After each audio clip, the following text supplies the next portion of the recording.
thanks everyone for joining us, either this morning or this afternoon or tonight or whatever it is from wherever you're joining us in the world. I know for at least one person it's quite early in the morning. And thanks to Stuart for agreeing to do this and taking the time out of his day, because I know he has one or two specific challenges at the moment around things like COVID. We might ask him some more on that later. So most of the session today is designed around Q&As. So we've got a series of questions for Stuart, and hopefully as a result of those questions we'll learn a lot more about how RPS have gone about implementing their lone worker solution, how they assess and control risks of their field workers, and some interesting areas like how they get buy-in and engagement from staff. We will also, after my questions, open the floor to questions from you all. So as Emma said, do use the Q&A facility for pushing questions in, and hopefully we'll be able to cover some of those in the session live. We will also come back on the other ones to you individually if we don't have time to cover them today. So I'd like to start off, if I can, just by asking Stuart to give us a brief introduction to RPS for those of you who don't know it as an organisation. Okay, well, thanks, Don, and thanks for the opportunity to come and talk to everyone today about lone working and what we've done in RPS. So we appreciate that opportunity. RPS was founded in 1970. RPS is a leading global professional service firm of around about 5,000 consultants and service providers. We operate in 120 countries, and we provide a whole range of services, but predominantly you're able to put them in sort of six sectors, which include property, energy, transport, water, defence, and government services and resources. And some of the services that we provide amongst those six sectors cover, well, quite a range, from project and program management, design and development, water services, environmental consultancy, planning and approvals, your traditional health and safety and risk services, oceans and coastals, labs, training and communication, and creative services, just to name a few. So RPS really do provide a very broad range of services to our clients globally. And you've worked with us now for a couple of years? We have done, yes. So RPS have worked with StaySafe for 2 years, and it's been brilliant. The relationship, which we'll expand on a bit later on throughout our conversation, but certainly a great system that has fulfilled its purpose within RPS with an issue that we had. So from what you said, your people must face a huge variety of different risks in the field. And I think you provide archaeological staff through to sort of environmental staff looking after the great crested newt. But what made you, I guess, look for a lone worker solution in the first place? So it's a good question. So, I think by the broad range of services that we provide, there are a number of safety issues that our staff are faced with. And it's the fact that we can always do better when it comes to safety. It's a continually evolving process. So we started to have a look at some of the issues that our staff were faced with. And to be honest, I think it wasn't clear exactly some of the issues that our staff faced, some pretty horrific circumstances and situations that our staff were facing. And of course, the environment was changing as well. So we needed to do something. So as part of our review, we realized that the system that we had in place at the time was not effective. It was not efficient. And it increased the risk or the likelihood of something happening. So we started to look at the data that we received from the staff that we had engaged with, and realised that we've got an issue with regards to lone working. Another aspect which is very closely related to lone working is our staff's health and well-being, which is something that as an organisation we take incredibly serious. It's it's a priority, one of our priorities for us as an organisation. So these factors really helped us to appreciate that actually we needed to do something when it comes to our lone working solution. I guess from our side, we still see a lot of other companies who haven't yet implemented anything like the lone working system you've gone for, and in fact aren't doing much to protect their staff when working alone. How did you go about getting the board's buy-in for doing something in the first place? So again, a really good question. When we think about people across the UK, there's around about 6 to 8 million workers in the UK, about 20% of the workforce that undertake lone working as part of their work activity. So what we did, we went to the board with the issues that we had identified. Now our board is a very educated board. They understand their health and safety requirements. They understand what their sort of legislative statutory requirements are. But also what's interesting is the board is actually more concerned about actually protecting our staff because it's the right thing to do. So when we went to the board and we said, look, we've got these issues that have been identified, the important aspect was actually coming up with a solution, which we recommended StaySafe because it did what we wanted to do. It met our requirements. And the board realised that, look, this was an effective solution that was cost effective, it was simple to use, and it was very straightforward, easy, if I could say that, to get buy-in from the board, which is the right place to start any kind of implementation and engagement program. Now, I appreciate that's not always easy to do, and there's challenges with that. But I think one of the things that I've learned very early on from my kind of health and safety career is to really get the board to understand what their requirements are and how they can support in fulfilling those requirements. So that was a journey that we did some years ago. My predecessors had done that, so it was a relatively straightforward process for us. Yeah. And what had your people been using out in the field before you implemented StaySafe? It was the sort of traditional ways that I know that a number of organisations still use. So kind of very reliant on kind of calling the office. In fact, there were some parts of our business where they didn't have any systems in place, and the system was simply that if there's an issue, then then give us a call. One of the biggest risks was that actually nothing sat behind that.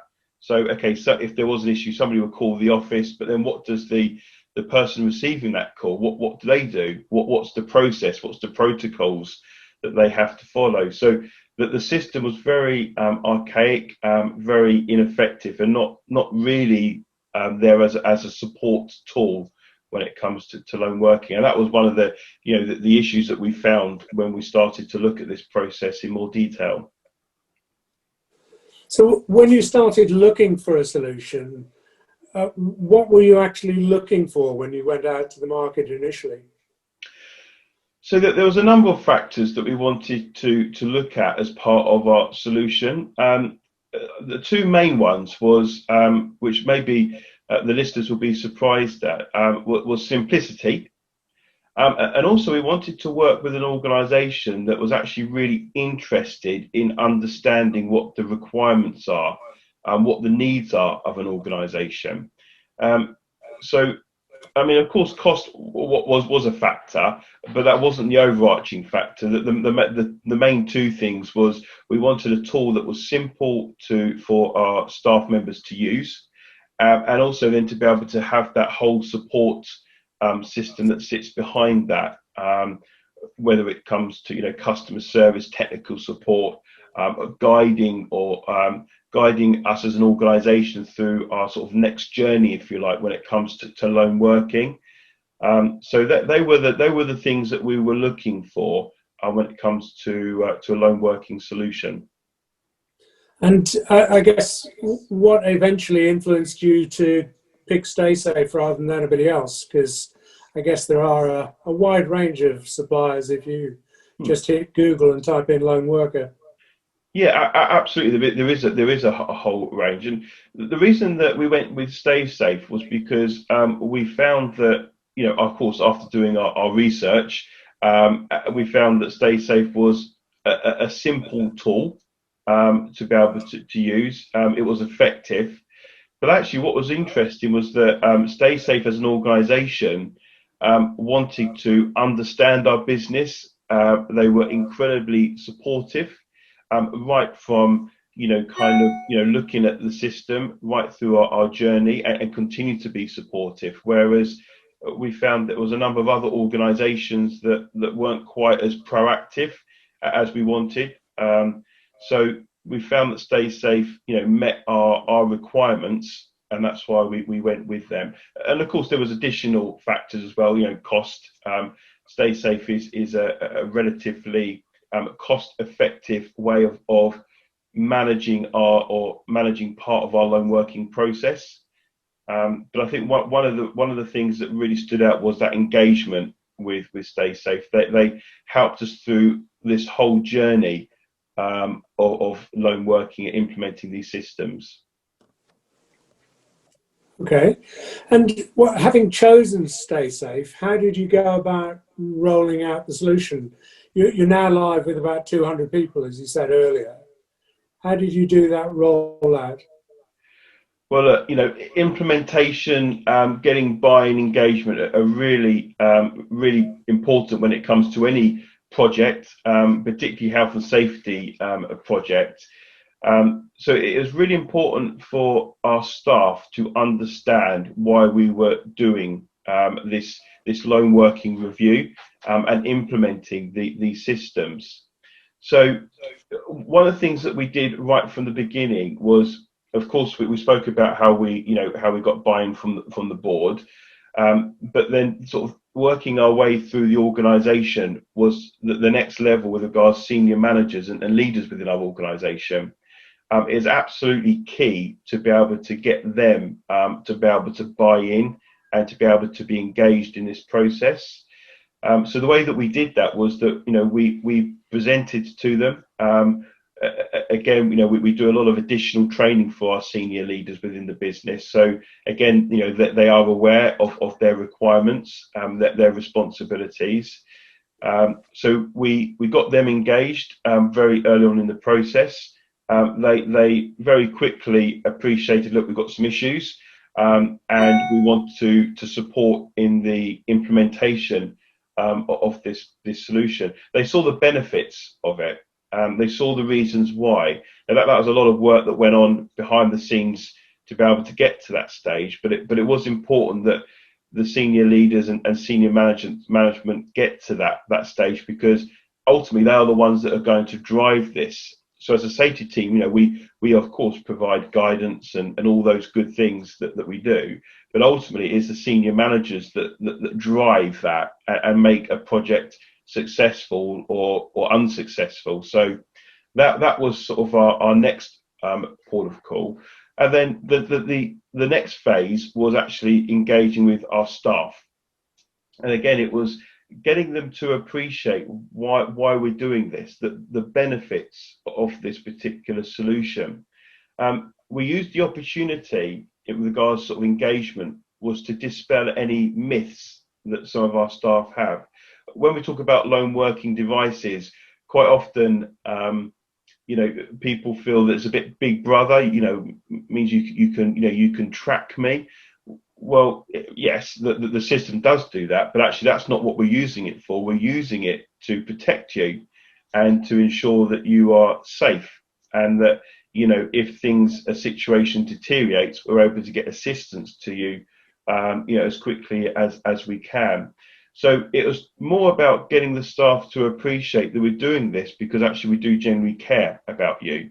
And that was the driver that came through our messaging when it came to the staff, because that's exactly what it was. We care about our staff.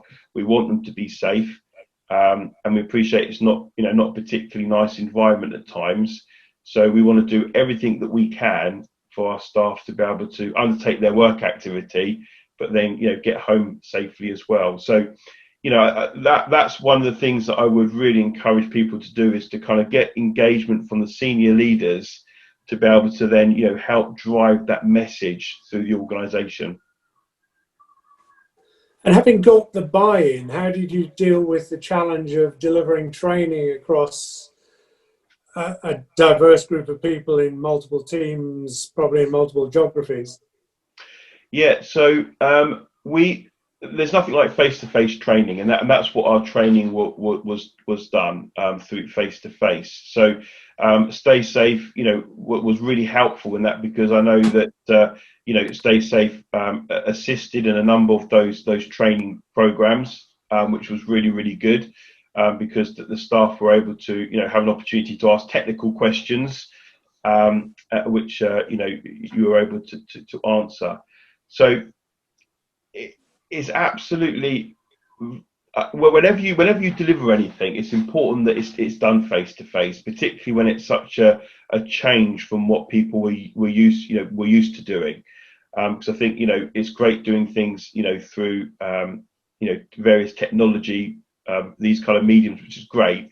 But when you're implementing such a change within the business, face-to-face training, because then you're able to gauge how the audience is what they're kind of thinking, some of their thought process. It's difficult to do that through these kind of mediums. So we did it face-to-face. We got senior leaders involved as well as part of that training. So it wasn't just what the health and safety team was implementing. Actually, our staff appreciated this was something that's being driven right from the top management through the organisation, which makes it a lot easier to get buy-in for our staff. And you actually did the rollout in a phased manner, didn't you? Yeah, we did, because it's important that we don't kind of just start a project, get everyone on board at the same time, and kind of and expect people to be successful. One of the drivers for doing a phased was obviously the technical aspect, but actually it's about peer pressure, because what we wanted to do, we wanted to get people to be able to start talking about it to their peers. So we're starting, people were saying, are you using a StaySafe loan working application? Or, no, well, what's it like? And it created an atmosphere where people were talking positive about it to their peers who hadn't been, hadn't had it at that time. And it created sort of anticipation, excitement, and it again made the whole process a lot easier. So again, that's something that I would encourage the listeners to do. That do it in a phased process, never kind of in one hit, because in a way you're kind of setting up to fail if you do that. So definitely a phased approach is the right one. And I guess you've been live now with some of your teams for 2 years, obviously. How do you go about reinforcing that engagement now? So RPS, we do an awful lot of communication. We use every opportunity we can to communicate a whole range of messages, including health and safety. So people very quickly forget or kind of forget the things that they've kind of been told. So we use every opportunity where we can to reinforce the message. So we hold fortnightly calls to our consulting business, where we have just over 1,000 members of staff, And traditionally, we get about that listening on the calls where the senior leadership talk about a whole range of business aspects, safety being one of them. And we use that opportunity to be able to remind people about the various health and safety risks, in particular lone working. We use it to say, look, continue to use this system. It's there for your benefit. And what we find is that having these forums helps us to reinforce the message of why we have got the lone working solution in, but also reminding people that it is an element of a control measure. It's not the only control measure. So we remind people about continue undertaking their risk assessments. We do regular online training, face-to-face training, and in all these settings, we always try to reinforce this message of continue to use the system that's been provided for you. But also what it does, it gives us an opportunity to get feedback. And this is something that really is important for us as an organisation, because we want feedback, whether that's positive or negative. We can work with feedback that's given. And the feedback that we've got, it's been very, very positive. But we do use all the opportunities we can to reinforce the message, but also to give people an opportunity to feed back their views about, in this case, the lone working solution, but any health and safety aspect. I guess you alluded to it earlier when you were talking about risk assessments, but I guess I'm assuming you've got a range of other policies and systems in place to safeguard your people. How do you incorporate StaySafe more broadly into that? So we like a lot of organisations, have an integrated management system, and the lone working solution StaySafe is an integral part of our integrated management system. And that was one of the other things that we did very early on, so that when we went to deliver the training, it was part of our systems, and we would encourage people to continue review those systems. Our risk assessments, we have quite a robust system when it comes to our risk assessments. So people will review the risk assessments, make it specific before they go to site. They'll engage with the client to see what the risk is in relation to an area that they're going in. Has there been any issues that the client needs to feed back to us?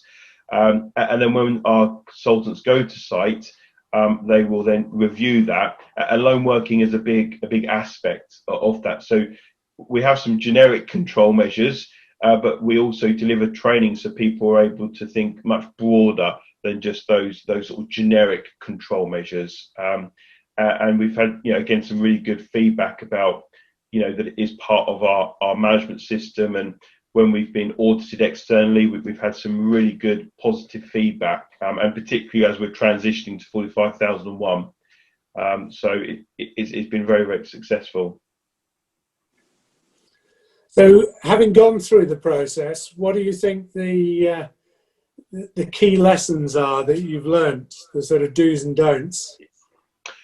So I think one of the things that on kind of reflection that maybe we could have done better is making the feedback more formal. So I mentioned earlier on about feedback is really important, and we get a lot of feedback, but we don't at the moment formalize that feedback. So it's difficult to sometimes quantify, because it's a lot of anecdotal kind of feedback. So that is definitely something that I would kind of look at if when we're going through this process, is making sure the feedback is more formalized, so that we've got some tangible data to review. So that's definitely something that I would want to do differently. And anything else you'd do differently next time around? I think one of the other things it would be to be able to, with regards to training, on reflection, I think that the training covered maybe a bit too much. And there was some comments that the training was, you know, I suppose we tried to cover a whole range of different things in a short period of time. So why, you know, that the overarching project was, you know, loan working. We did put some other things in there to try and sort of utilise the opportunity that we had. But I think on reflection, you know, we would have, what we'd have done differently is specifically just done, you know, the loan working and then saved all the other things for another time. So I think they're definitely the two headlines that kind of stand out to me. And what was the best thing you did as part of the project, obviously, other than choosing us? What definitely was to get the senior leaders and the senior managers buy-in, because that made the process a lot more straightforward. So, you know, they because they understood why we needed to do this to protect people. They bought in very early. So, and as part of that training, getting the senior management in to support that was really well worth you know, doing. So that's something that yeah, is positive from that experience amongst many others.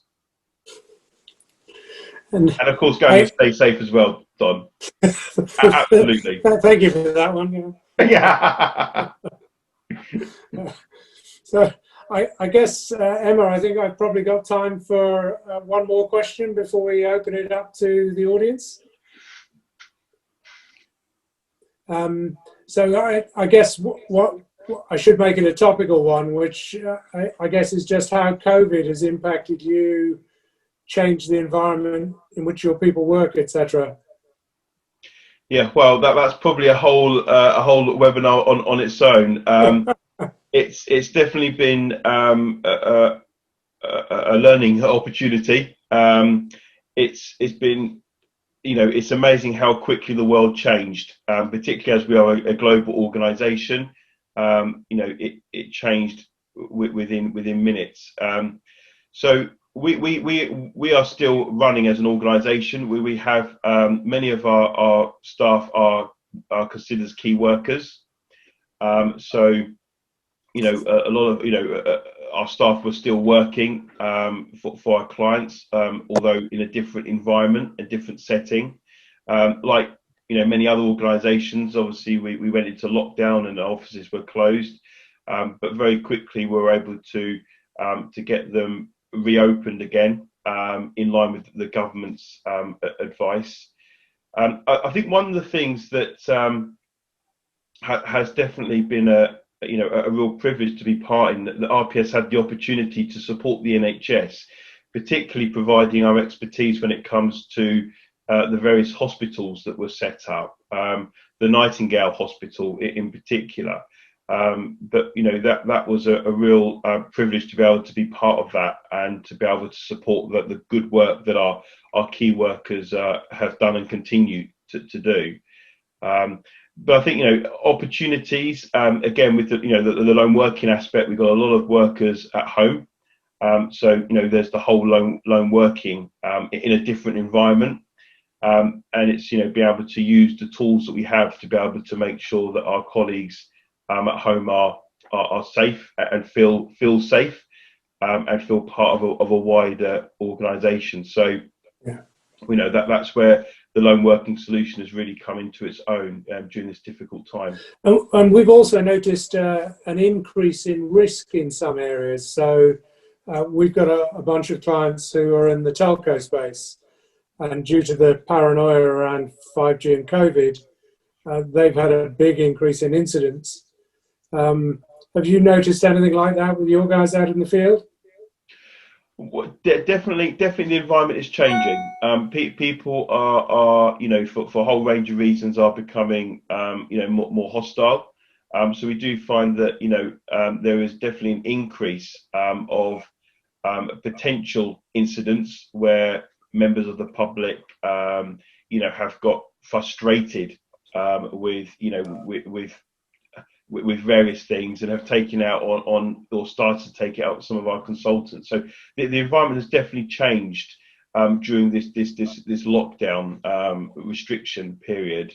and it has been a challenge. But that's why it's been really important to be able to have the lone working solution and the other control measures that come into to place, so that we can continue to protect our staff.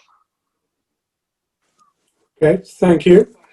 I think that's the end of my questions, and I'd like to kind of open the door to the audience as a whole, just to ask a few. I've got one which has popped up here, which I can see, which says, I guess what you've learned, you've got some of your guys' teams who are monitored internally and some who are monitored externally by ourselves, and just what you've learned from the different combinations of that, and why you've gone for the different mix. So the reason we went down that route was down to risk basis, risk rating. So there's a whole assessment undertaken to establish what was the right solution to go with. So I think both of those aspects work in the settings that we have them placed in. I think it's great when you've got the control center, which I know a number of our staff have. That's really good. But we also gone through a training program for when the alarm is activated, for our staff that are monitoring it locally, what to do as well. Because for me that is really important. Your control center is set up for that, and that's great. So we had to kind of in a way, I suppose, mirror that to some of our staff that are monitoring it locally. Yeah, it's interesting. We've got across our user base as a whole is about 50-50. So 50% choose to monitor it internally for a whole variety of reasons, and 50% we monitor it for them. And that happens across globally for us. So another question is, how do you measure the value of StaySafe? So I think that's a very good question. So the main measure is simply that our staff feel protected and feel safe, and as an organisation, we feel that we are we're doing that. How do we measure the value? I think as I said, that's one of the lessons that that we've taken away, is that we've not formalised that feedback, but certainly with the opportunities where we've been able to get feedback from, the feedback has been very, very successful, and as a result, our staff feel safe. So why incidents, because the environment is changing, it is increasing.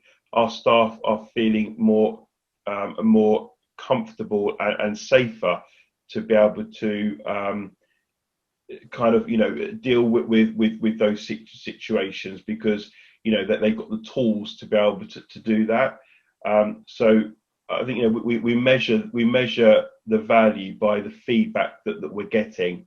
And no doubt there's more that we can do with regards to that, but I think that for me is the most important value is, do our staff feel safe when they're lone working? Yes, because we provide the control measures, the lone working solution being one of them, training, support from the senior management, and continual reminders as part of our overall system.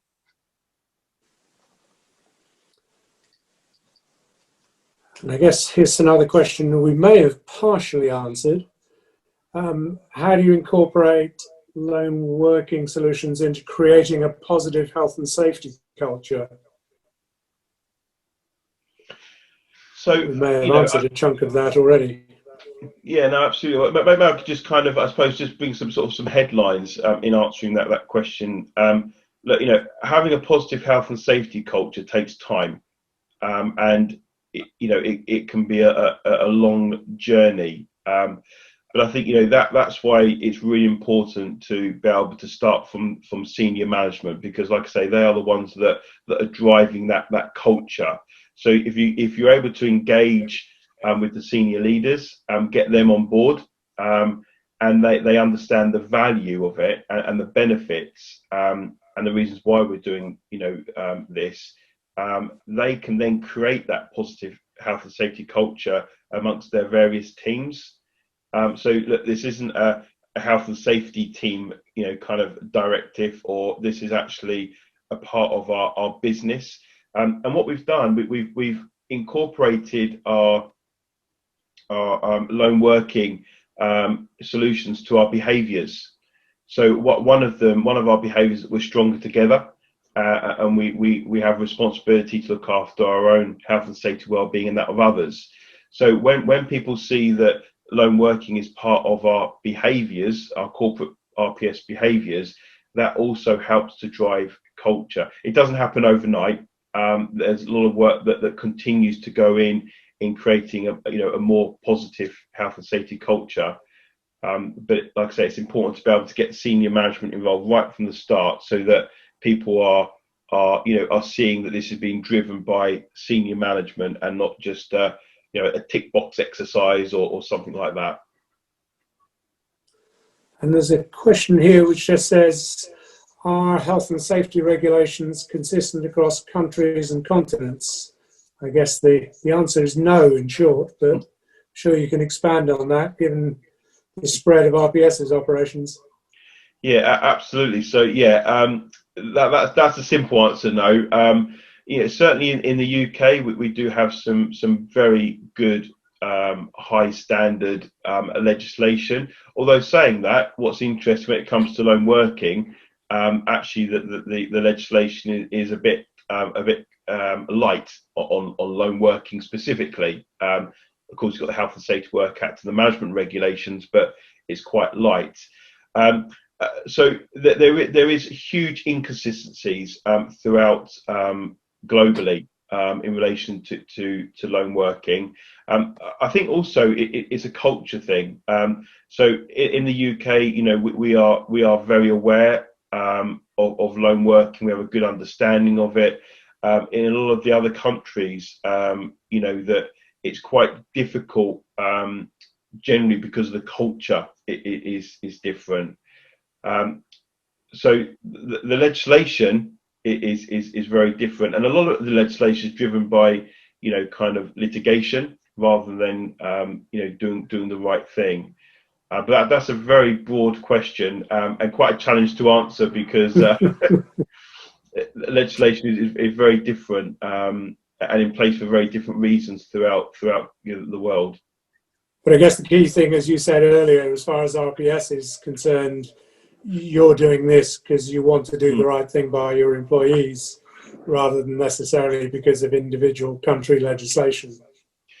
Absolutely, Don. So we always start off with when we think of our duty holder requirements, is that it's the right thing to do, because we have a responsibility, a moral responsibility, and that really is the culture within RPS. So legislation, why it's a driver, and cost and litigation are drivers, and we do have to take those into consideration when it comes to business or to an organisation. Actually, the overarching reason is we do it because it's the right thing to do, and that comes right from the top, and that filters right throughout the business. So I've got another question here, which is actually from our side, which is there a risk people rely too much on an application or a system and almost put themselves at more risk because of that? It's a very fair question, and absolutely. It's like any health and safety, isn't it? I think of COVID, we think that, people, wearing a face covering is that they're instantly protected, but actually that's only part of a control measure. And that's something that we really helped our staff to appreciate, that yes, you've got a lone working solution and it's brilliant. But actually there are a range of other things that you need to do as well. And of course, the first thing is actually, have you got to do lone working? Can you eliminate the lone working aspect, which is really important for our staff to be able to go through that thought process when it comes to risk assessments. Also engaging with the client as well. Getting the client to understand what their responsibilities are as well, which is something that we're having a kind of a purge on at the moment. So there's lots of things that you can do. The lone working solution is part of that, and it's constantly reminding people that you've got to use all these other things, which ultimately, as a whole, will then reduce the likelihood of something happening. But ultimately, can you avoid it, and don't put yourself in a position where things can escalate very quickly. Yeah. Here's another one in. Do you have any advice for reassuring employees concerned about privacy? Yeah, so I occasionally get asked this within RPS, not as much as I thought I would. My advice is that you've got to have your documentation in place when it comes to privacy and the data protection, that the GDPR regulations. So it's about having robust procedures in place and reassuring the employees that this is not about gaining information on you for this is to protect you, and this is to ensure that you can work safely. So I think when we did the road shows and the workshops, the training, we reassured our staff that it's about your privacy is always protected, and we do that because we have to, because there's a whole load of legislation that says we have to. But actually, as an organisation, we don't privacy. We're just here to ensure that you can work in a safe environment. So I think it's important to reassure employees about privacy, but also to have the robust systems in place, and be transparent. Show people what information is being held, so that they can be reassured that it's not there for any malice reason. Yeah. The key thing we always do on that is just is to show people on the system that unless they want to be monitored, want to be tracked, they aren't. So if you're running the app on your phone and you aren't actually running a live session, nobody can see you on the map. And that, for us, is always a great way of reassuring employees. So if you do want to nip to the pub at lunchtime, you can just switch off the app for a second, dash off to the pub and come back. Not that I'd recommend going to the pub in the middle of a working day. But I'm glad you clarified that, Don. As we're on a health and safety call. Yeah. I think this one might be for me. How much notice do you need to set up a trial, and how long does it last? Good question. So we can normally set up a trial very quickly. So I could set up a trial for anybody here tomorrow. I think it goes back, though, to one of the things that Stuart said, is you need to communicate to people up front about why you're running a trial, why you're interested in implementing a lone working system in the first place, why you're running a trial, and what do you expect from them during the trial. And that can normally take a few days to set up. So that's the time-consuming bit. Us physically doing the setting up a trial, I can have you live on a trial tomorrow. How long it lasts? I think if you've done the communication bit right and set the expectations with your people, you probably only need to run it for a couple of weeks, because you'll learn everything you need to learn in that couple of weeks if you've done that communication up front.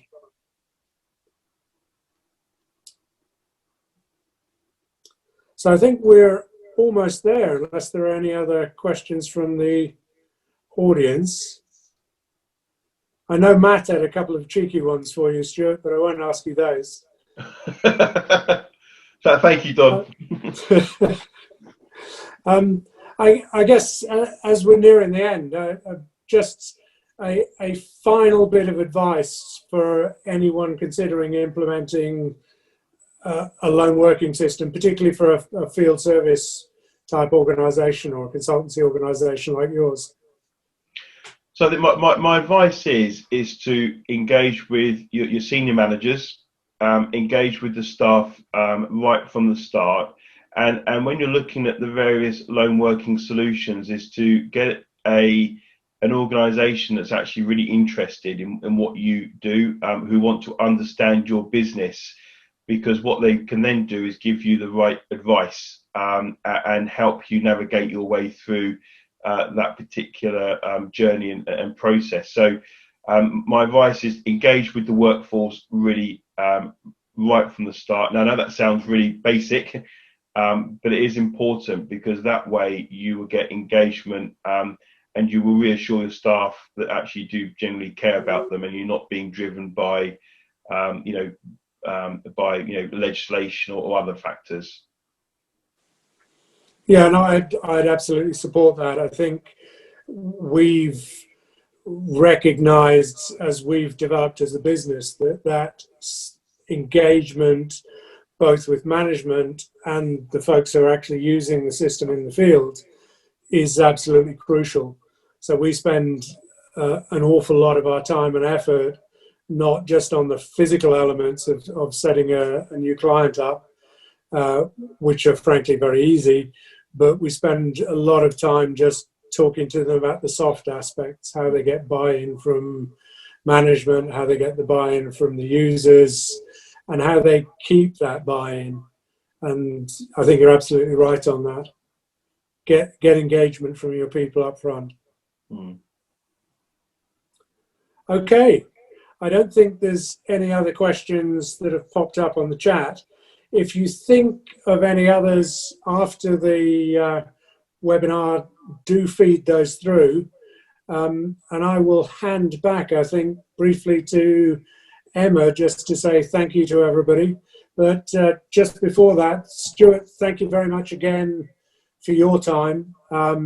Much appreciated. And hopefully everybody on the webinar has also appreciated it as well. Thanks, Don, and thanks everyone for joining us today. It's been great to see people from all across the globe joining us. So thank you, and thanks, Stuart, for taking part in this. As I mentioned before, we'll be sending around the recording afterwards, and please do get in touch if you want any more information. I'm sure we can answer any additional questions. So we'll leave that there today. Thank you, everyone. Thank you.